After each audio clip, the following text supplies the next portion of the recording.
Israel is suddenly trending on global headlines and social media after the Ukrainian President Volodymyr Zelensky spoke to the Israeli cabinet via a video conference. The video conference had a mixed tone, one of anguish and the other of pleading. The world is pretty aware of Israel's major and expansive defense system, which is also known as Israel's Iron Dome system.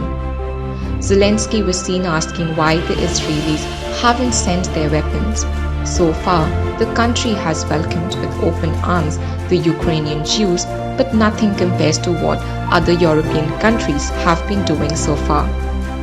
In an uncalculated move by Israel, it rejected to co-sponsor the resolution on 25th February, which seeks to condemn Russia's invasion of Ukraine in the United Nations. Interestingly enough, that very resolution was introduced by Israel's warmest ally, the United States.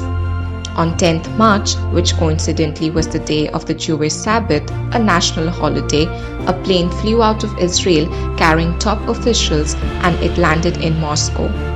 Yes, it carried Israeli Prime Minister Naftali Bennett, who also became the first Prime Minister to meet Russian President Vladimir Putin after the invasion in Ukraine.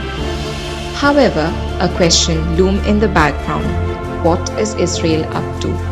It has pledged the Ukrainian to help as much as it can in its capacity while also not upsetting the Russians. Could it be that the Israeli sees it to be a good opportunity to make friends in the north now?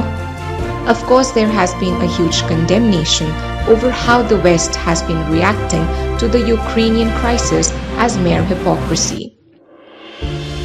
But Israel's role is much identified as a mediator now who can perhaps bring Zelensky and Putin on the same table.